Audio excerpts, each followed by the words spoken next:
Nolan Reed brushed soil from his hands as he carefully catalogued the phosphorescent fungi he discovered in the rainforests of Ecuador.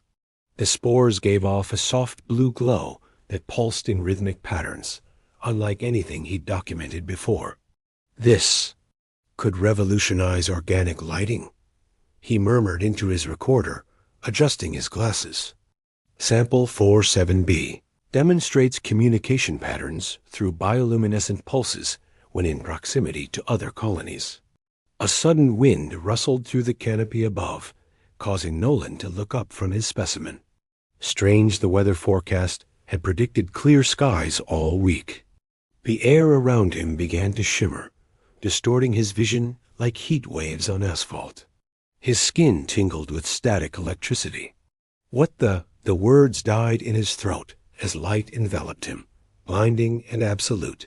When Nolan's vision cleared, he found himself sprawled on crimson sand under an unfamiliar violet sky. 3 moons hung overhead like watchful eyes, and a distant sun cast long shadows across what appeared to be an enormous amphitheater. Definitely not Ecuador, he whispered, his scientific mind cataloging details even as panic threatened to overwhelm him. The air carried metallic notes and something vaguely spicy. The gravity felt lighter, making his movements feel exaggerated and clumsy. Shouts erupted around him. Beings of various shapes and sizes filled tiered seating that stretched upward into towers of obsidian and pearl. They pointed at him, gesticulating with appendages that reminded Nolan of everything from tentacles to crystalline branches. Human specimens secured for trial assessment, announced a voice that seemed to come from everywhere at once. Commence evaluation protocols. A tall figure approached across the crimson sand, humanoid in shape, but with skin that shimmered like mother of pearl. It carried a staff topped with a pulsing crystal. "I am Sentinel Torzik," the being announced. "You have been selected for the Sovereign's arena. Prepare yourself." "There's been a mistake," Nolan said, scrambling to his feet. "I'm a botanist from Earth. I was just collecting samples." "No mistakes in the cosmic selection," Torzik replied. "You stand in the great arena of Terravon, and the Empress herself watches." Nolan followed Torzik's gesture toward a floating platform draped in shimmering fabrics. There, surrounded by guards with iridescent armor, sat the most striking woman Nolan had ever seen. Her skin was the color of twilight, her hair a cascade of silver that seemed to contain galaxies. When their eyes met across the distance, Nolan felt a jolt like electricity. "The Empress Visra honors you with her attention," Torzik said. "Few receive such recognition." "What exactly am I supposed to do here?" Nolan asked, noticing for the first time that his sample kit was still slung over his shoulder. His question was answered by a deafening roar as gates at the far end of the arena opened. A creature emerged, massive, reptilian, with 6 powerful limbs and a maw filled with crystalline teeth. "Survive," Torzik said simply, then retreated to the arena's edge. The crowd's roar intensified as the beast charged. Nolan's scientific mind cataloged details even as he backed away. The creature's metabolism must run hot. Its scaled hide glistened with secretions. Its eyes were sensitive to light. With seconds to spare, Nolan grabbed a vial from his kit and smashed it on the ground.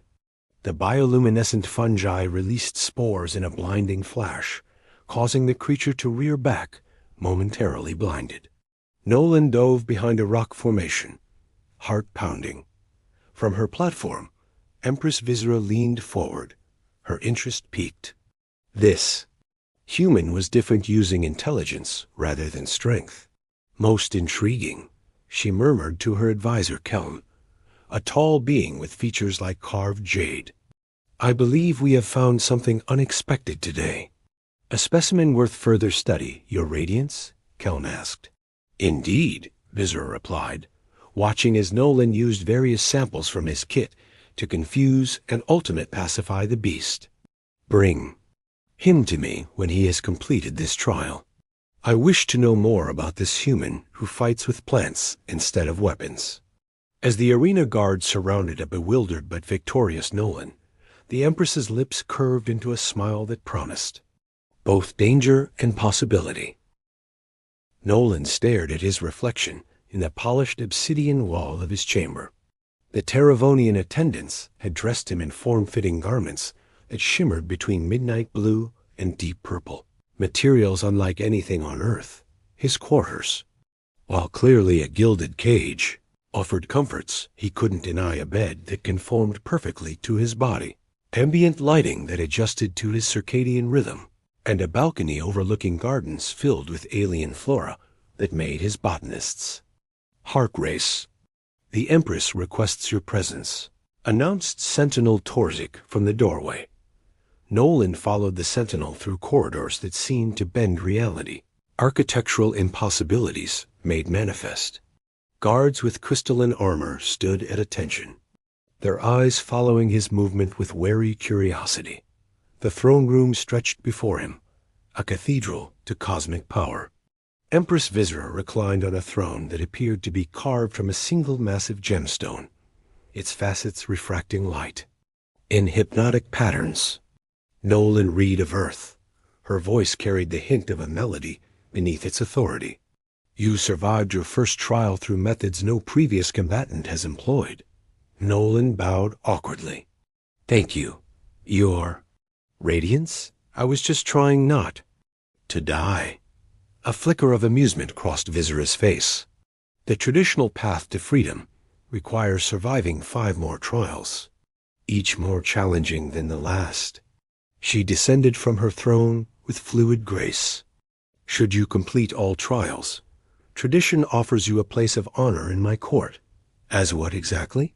Nolan asked, momentarily forgetting protocol.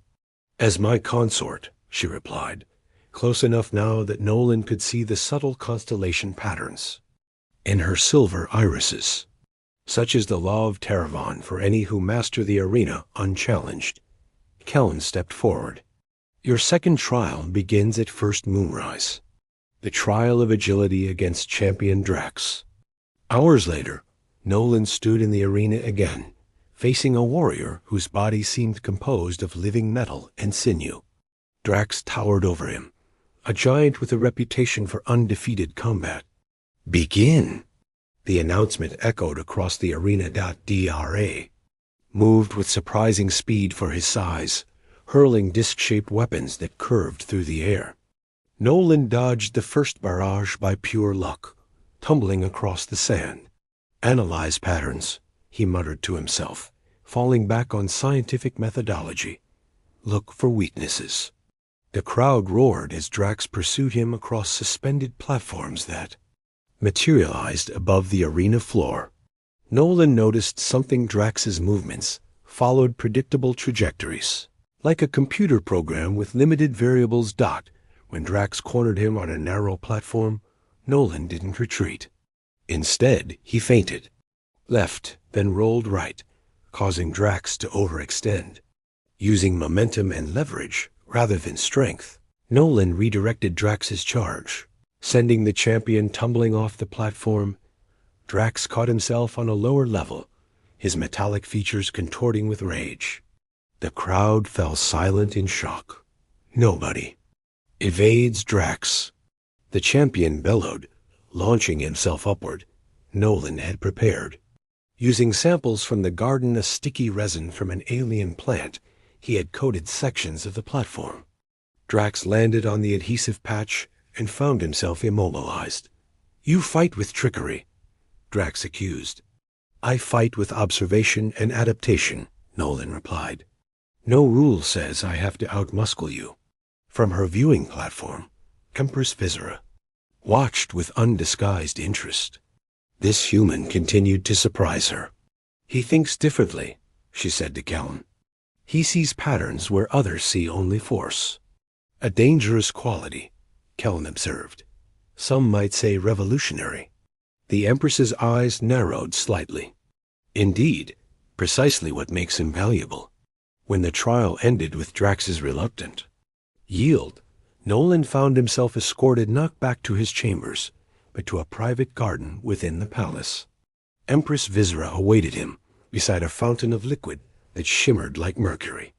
"You continue to defy expectations, Nolan read," she said, gesturing for him to join her. "I'm just applying scientific principles to survival," he replied.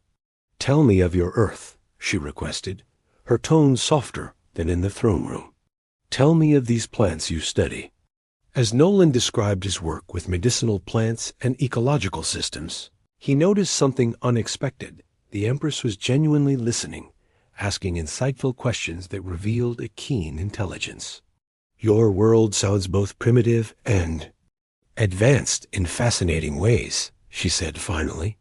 Her hand brushed his briefly, sending an unexpected current through him. "Rest well, botanist. Your third trial approaches, and not all challenges in my court are found in the arena." As Nolan was led away, he caught the Empress watching him with an expression he couldn't quite decipher. Calculation, certainly, but perhaps something more. Dawn broke with the rising of all three moons simultaneously, a rare celestial alignment that bathed Taravan in silver-blue light. Nolan stood on his balcony, studying the strange constellations overhead, when a soft knock interrupted his thoughts. Servant entered, bearing not the expected summons to his third trial, but a sealed message crystal. "From her radiance," the servant whispered before vanishing. The crystal activated at his touch, projecting Visera's image in miniature. "Trust. No one completely," Nolan read, her holographic form advised. "Even palace walls have ears that serve many masters." Before he could contemplate this cryptic warning, Sentinel Torzik arrived to escort him not to the arena, but to an ornate chamber where a dozen nobles from various planets awaited. Their forms ranged from nearly human to utterly alien, all adorned in finery that marked their status. "The trial of diplomacy," announced a herald. "A candidate must navigate the Treaty of Seven Stars without offending any signatory power." For the next several hours, Nolan found himself engaged in the most complex negotiation of his life. Each delegate presented demands that conflicted with others, speaking in cultural codes he barely understood. It was like playing multi-dimensional chess while blindfolded. The Krillian Confederation cannot accept these trade routes, insisted of being composed of shifting vapor. "Yet you demand access to meridian crystals," countered another delegate with feathers that changed color with emotion. Nolan recalled his botanical research expeditions, where he'd needed to negotiate with indigenous tribes and hostile government officials. He applied the same principles: listen more than speak, identify underlying needs, find mutual benefits. "What if," he suggested, drawing on a blank treaty map, "we created a neutral exchange point here in unclaimed space? Each signatory maintains sovereignty while sharing resources proportionally." The delegates fell silent, studying his proposal. Slowly, heads nodded in approval. From a viewing alcove, Empress Visera watched with her advisor Keln. "He shows unexpected diplomatic skill," Keln observed. "Perhaps not so unexpected," Visera replied. "Those who study life's patterns often understand connection better than warriors." When the trial concluded successfully, Nolan was permitted a rare privileged dinner with the Empress in her private quarters. The space was surprisingly understated, filled with artifacts and specimens from countless worlds. "You've passed 3 trials," Visera said, offering him a goblet of luminescent liquid. "More than most achieve." "I still don't understand why I'm here," Nolan admitted. "Of all the beings in the universe, why pull a botanist from Earth?" Visera's expression softened. "Perhaps the universe has its own logic." Her fingers brushed his as she took the goblet back. "My empire faces challenges beyond the spectacle of the arena. Resources dwindle on outer worlds. Rebellious factions grow. Is that why security has increased?" Nolan asked, noticing the additional guards in the corridors. Visera studied him intently. "You notice much for an outsider," She moved closer. There are those who believe my rule has grown too traditional. That change must come through upheaval rather than evolution. Revolution rarely preserves what's valuable alongside what needs changing, Nolan replied, thinking of Earth's history. Precisely. For the first time, Vizra smiled genuinely. You understand balance, a rare quality. Later that night, returning to his chambers, Nolan overheard guards speaking in hushed tones. The syndicate moves against her, one whispered. They say the Offworlder is part of their plan, a distraction while they position their forces. The fourth trial will settle it, replied another. No one survives the trial of elements. Nolan slipped away unnoticed, mind racing. He was being used as a pawn in some larger game, but whose? And why did the thought of betrayal against Vizra disturb him more than his own predicament? In his chambers, he found another crystal message waiting. Vizra's projection appeared, her expression grave, but her eyes conveying something more personal than imperial concern. Tomorrow tests not just your survival, Nolan Reed, her message stated, but your loyalty. Choose wisely where you stand. As the message faded, Nolan realized with startling clarity that his feelings for the Empress had grown beyond fascination into something dangerously close to affection. The fourth trial began under ominous circumstances. Storm clouds gathered above the open-air arena, swirling in unnatural patterns. Nolan stood on a platform suspended over 4 distinct environments: a lava pit, a whirlpool, a tornado funnel, and a jagged crystal formation. The trial of elements, announced Keln to the assembled crowd. The candidate must retrieve the imperial sigil from each elemental zone while enduring their full force. Nolan noticed increased security throughout the arena. Guards positioned. At every entrance, their weapons primed. Among the spectators, tensions seemed elevated, with factions clearly divided by their attire and seating arrangements. The first sigil hung above churning lava. As Nolan calculated his approach, he spotted movement in the Imperial box. Empress Vizra had arrived, but something was wrong. Her posture was rigid, her expression controlled. Beside her stood not Keln, but a commander Nolan hadn't seen before. No. Time to puzzle it out. The trial had begun. Nolan approached the lava pit, using techniques from mountain climbing to traverse the heat-resistant handholds. The sigil retrieved, he moved to the whirlpool, using principles of fluid dynamics to time his dive perfectly. Halfway through the trial, chaos erupted. Explosions rocked the Imperial box. Guards clashed with infiltrators in the stands. The rebellion had begun. Nolan spotted Vizra surrounded by attackers. Without hesitation, he abandoned the trial, using the arena's suspended platforms to launch himself toward the Imperial box.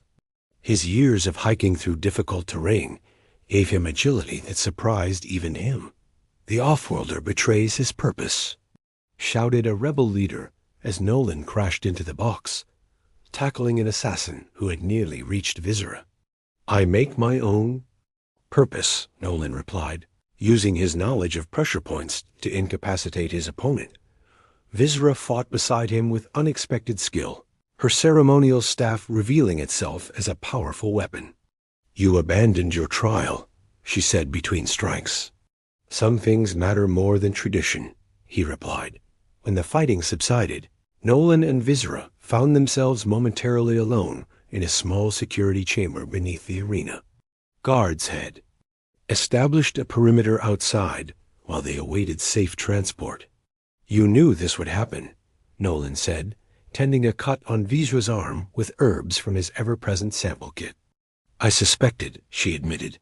The rebellion has been building for years. They seek to replace imperial rule with a council system. And what do you seek? Nolan asked, his hands lingering on her arm. Vizra's composure faltered. A way forward that preserves what works while allowing necessary change. Her eyes met his. You were never meant to reach the final trial. The Syndicate ensured your selection, believing you would fail spectacularly and embarrass my regime. Sorry to disappoint them, Nolan said with a half-smile. You have disappointed many expectations, Visser replied, her hand rising to touch his face, including mine. A moment between them shifted, tension transforming into something else. Entirely. Their lips met in a kiss that began tentatively, but quickly deepened with surprising intensity. Nolan felt as though he were falling into those star-filled eyes, losing himself in her otherworldly presence. When they parted, Visera looked both vulnerable and resolute. The final trial approaches, Nolan read. Not in the arena, but in the arena. Choice you must make. My enemies believe you are their unwitting tool. My advisors believe you are a temporary diversion. What do you believe you are? Nolan considered everything that had happened since his arrival. I believe I'm exactly where I need to be, he answered, drawing her close again, even if I never expected it to be across the galaxy. As Imperial forces secured the palace, Nolan and Visera remained together, speaking of Earth and Terravon, of botanical sciences and Imperial politics, finding unexpected commonalities between their worlds. And in those quiet hours, something fragile and powerful took root between them, something neither had anticipated when a botanist from Earth accidentally became the focus of an empire's attention. The Imperial Palace of Terravon glowed with ceremonial lights as dignitaries from across the galaxy gathered for what many believed would be a coronation. Rumors spread through the assembled crowd. The Empress had chosen a consort, an off-worlder, who had survived trials meant to be insurmountable. In his preparation chamber, Nolan adjusted the formal attire that had been created for him, a synthesis of Terravonian style and Earth elements. The rebellion had been quelled, though not through military might alone. Negotiations were ongoing, with surprising concessions from the Imperial throne. It's time, announced Sentinel Torzik, now Nolan's ally rather than his keeper. The Grand Hall fell silent as Nolan entered from one side and Empress Visera from the other. She wore regalia that captured starlight itself, her presence commanding, yet somehow more approachable than when he'd first seen her. People of Terravon and honored guests, Visera addressed the assembly. Today marks not just the completion of the traditional trials, but the beginning of a new era for our empire. Nolan took his place beside her, aware of the whispers that followed him, the outsider, the unexpected survivor. The Empress is chosen. The final trial, Visera continued, is one of choice rather than combat or cunning. She turned to Nolan. Nolan Reed of Earth has earned the right to return to his homeworld with our gratitude and resources. Or he may choose to remain, to stand as Imperial consort and help forge our future. A murmur swept through the crowd.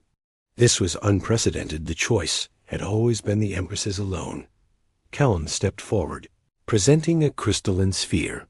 Your decision, botanist of Earth? Nolan looked at the sphere, which would return him home with honors and riches beyond imagination. Then he looked at Visera, whose expression remained neutral for the assembly, but whose eyes spoke volumes to him alone. My work on Earth was about understanding living systems, Nolan addressed the crowd. How different species interact, support each other, and evolve together. He set the sphere aside. I believe I've found a more complex and rewarding ecosystem to study here.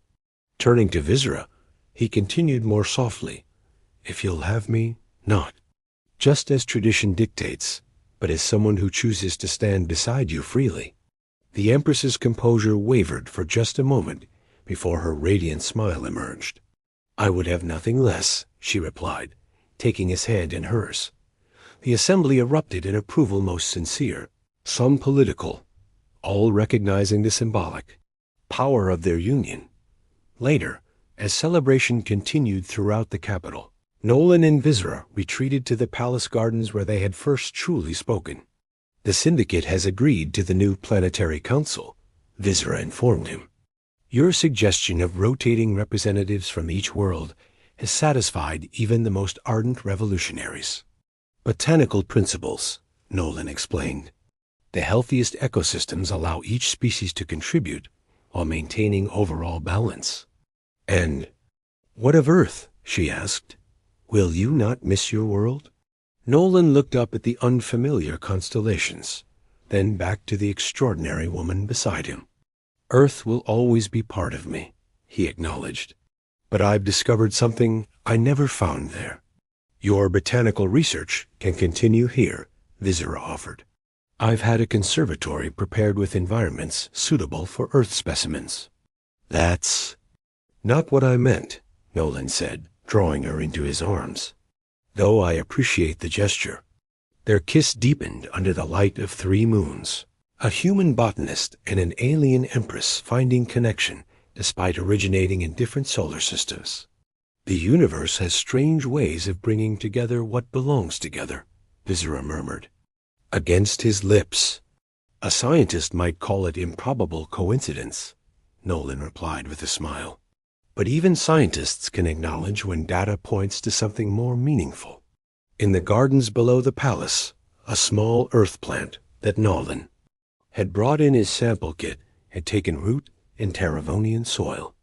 Against all odds, it was thriving, adapting to its new environment while maintaining its essential nature, much like the botanist who had carried it across the star's dot as dawn approached.